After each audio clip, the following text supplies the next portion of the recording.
What up, everybody in the YTBC? Big shout out to the UGC, hashtag come at the boxing, and the NBBC. If you could please go to the description box of this video, check out the links to all my brothers there, give them a listen. If you feel compelled to do so, please subscribe. I know last week I said that, I'll go back to my editing this week. I didn't take into account that this week was Christmas. So I don't know when I'm going to get back to editing. Just going to be honest about it. I don't know. Because, then there's New Year's shortly after. So I'm not going to make any promises that I don't know that I could keep. So I will get back to editing. But I want to keep, putting out content when I have the time. So let me just go ahead and get into it. Gonna talk about a couple quick things. First off, I want to give big congratulations to Charlo regaining his title. He did what he had to do, and I take nothing away from him. I thought he was going to lose again. He was able to get a TKO stoppage in the 11th round, and he was just a better man. I mean, it just is what it is. He was able to knock him out in the 11th round. Harrison, he got a little bit too cocky. He was feeling himself a little bit too much. And he really made no excuses for it. He was very humble in defeat, just like he was humble in winning. So I want to see Harrison, go back to the drawing board, rewatch the fight, really contemplate what he could do differently going forward, because that's what a real champ does. So, but big congratulations to Charlo. Now, real quick, I'm going to talk about, the cards. I had Harrison winning before the 11th round. Going into the 11th round, I had Harrison winning. I feel that he was doing more. He was winning them round by round. I mean, I gave a couple rounds to Charlo, but not enough for him to win the fight on the cards. Now, here's the thing. Normally, when in the case of a stoppage, whether it be KO, TKO, or anything else, I say, who gives a shit? It didn't go to the card, so it doesn't really matter. That's how I used to look at it, at least. And I've seen a lot of Charlo, people who are Charlo apologetics, just saying, why are people talking about the cards? Why are people talking about the cards? He got a knockout. Why does it matter? The reason why it matters is because had it gone the distance, they could have robbed Harrison. That's why. See, I get it. It doesn't matter at this point because of the knockout. And I really stopped paying attention, or I really started, paying attention to the cards after a stoppage when Canelo was getting these wide-ass margins. And, when they had him ahead of Khan in his fight with Khan, that stuff, it just, it bugged me. And this isn't to get at Canelo. That's just, Canelo's doing his thing right now. I really can't complain about Canelo, but there was a time where, I felt like he was just getting way too much favoritism. And I still feel that way. I still feel that he was getting way too much favoritism back then. And he probably is right now. But I have to say, he knocked out Kovalev. And I didn't see no robbery in that Jacobs fight. But back to Charlo.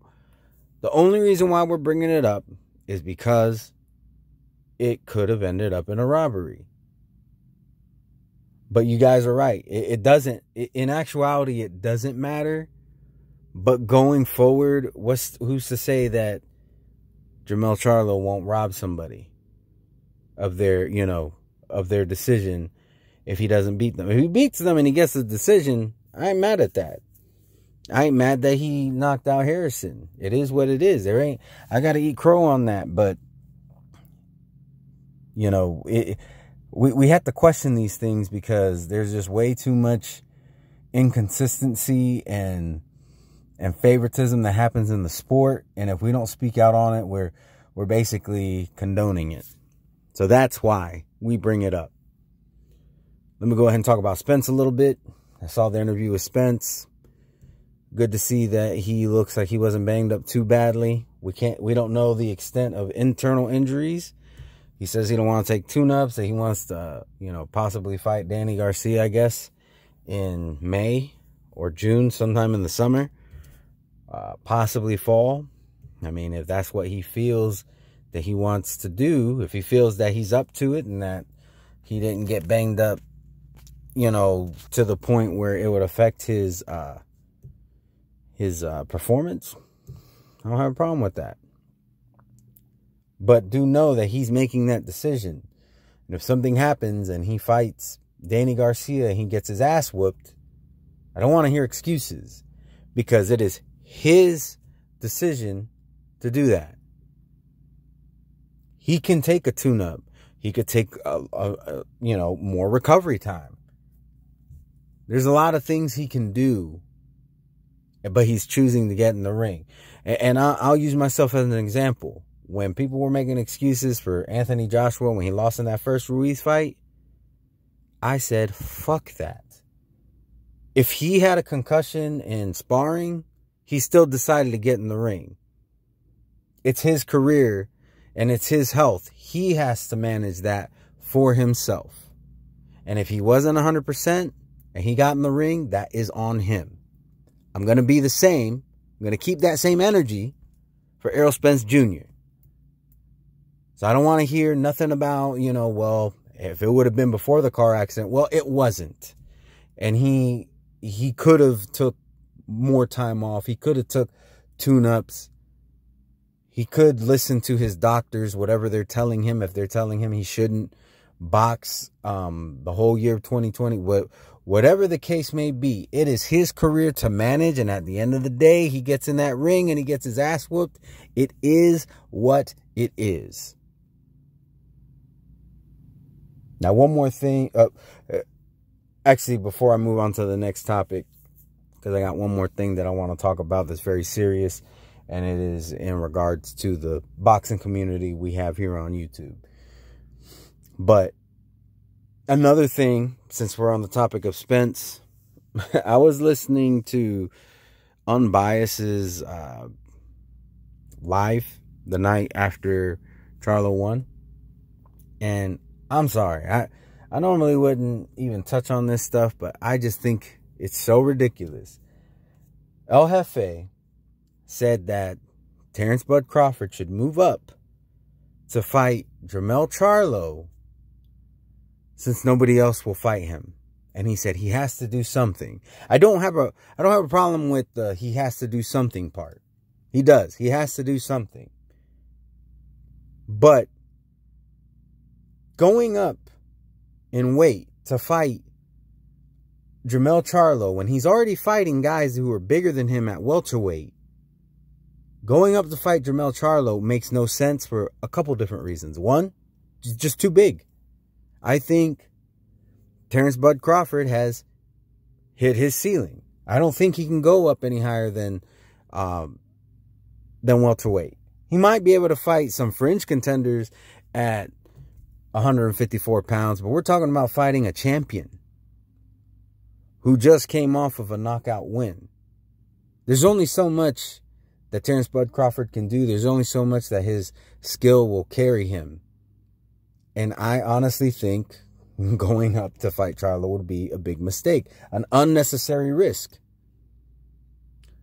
But the other problem with that statement is supposedly Terrence Bud Crawford is on the wrong side of the street.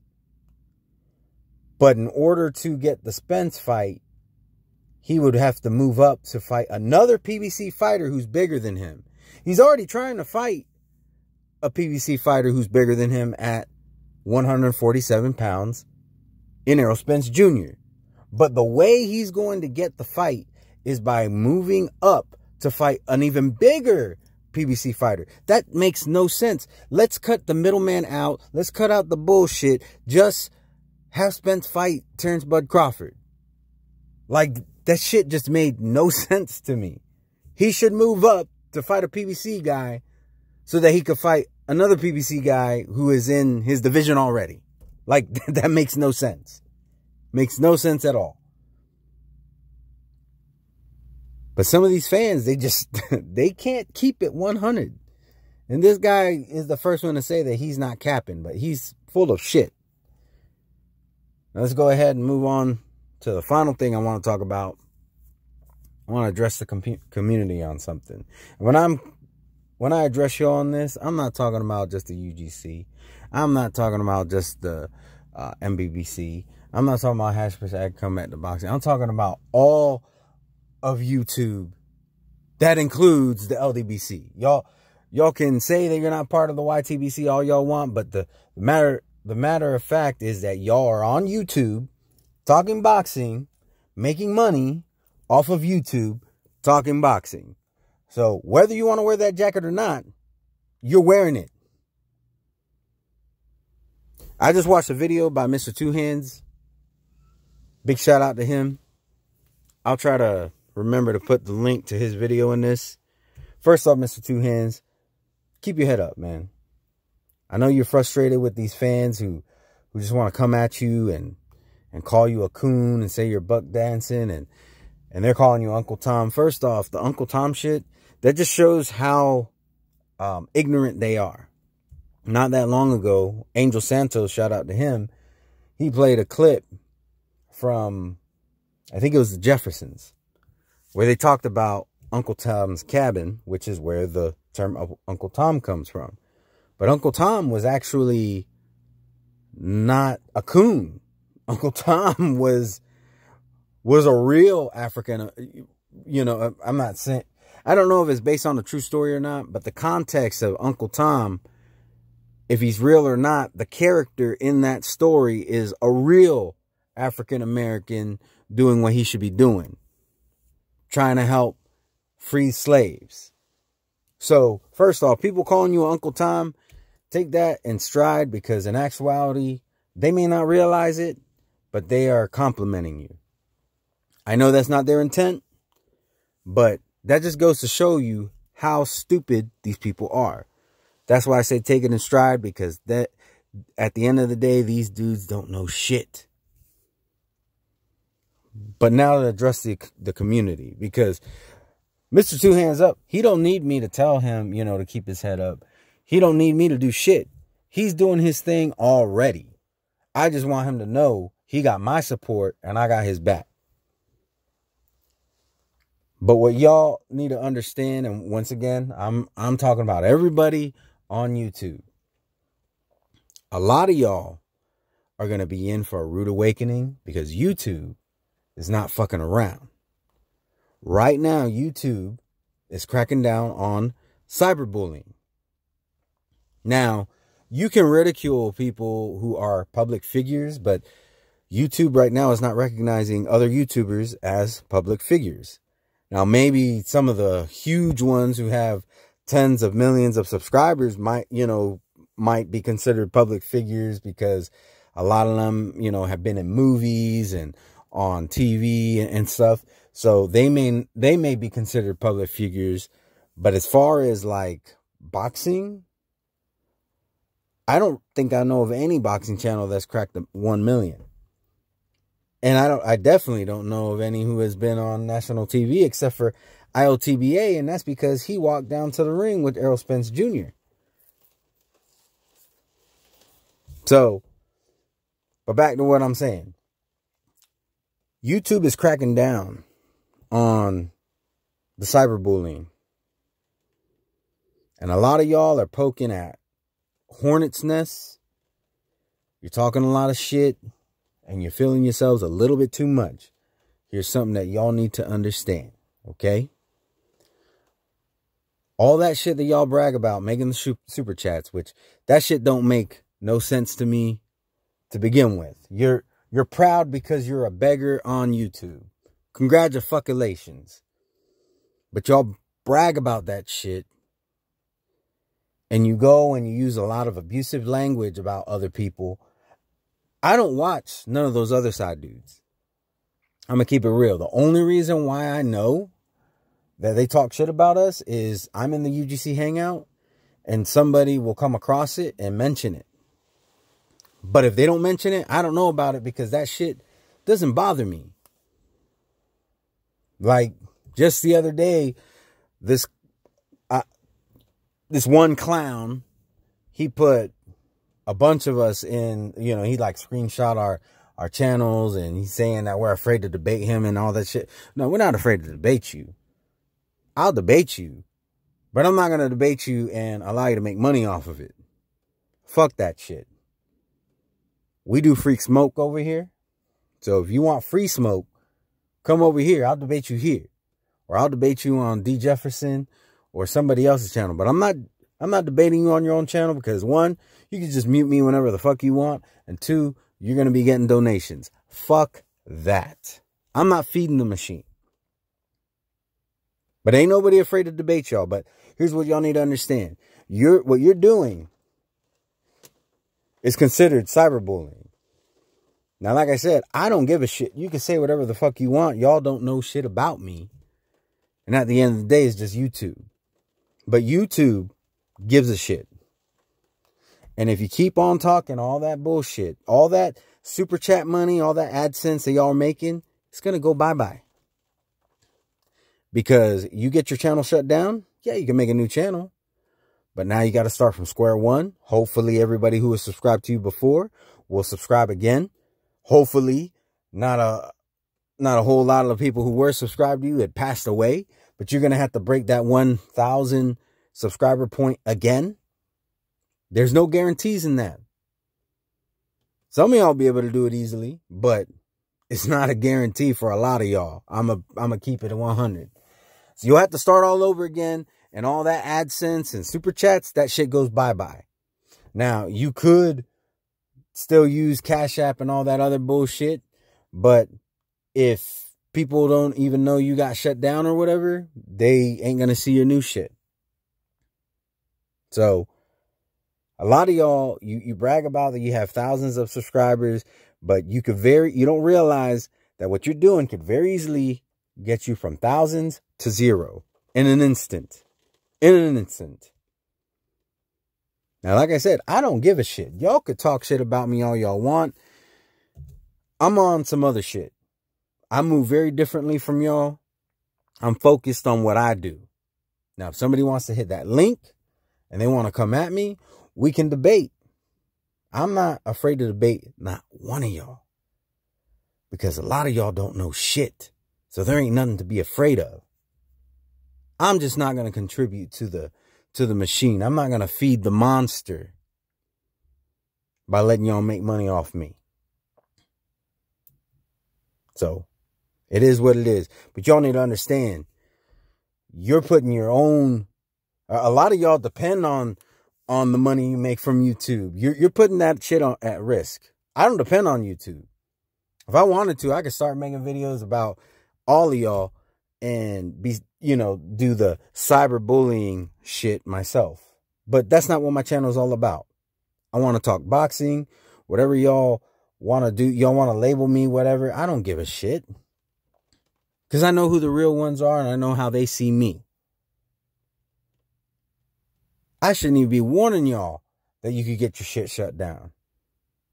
But this is, like, I know y'all watch our shit.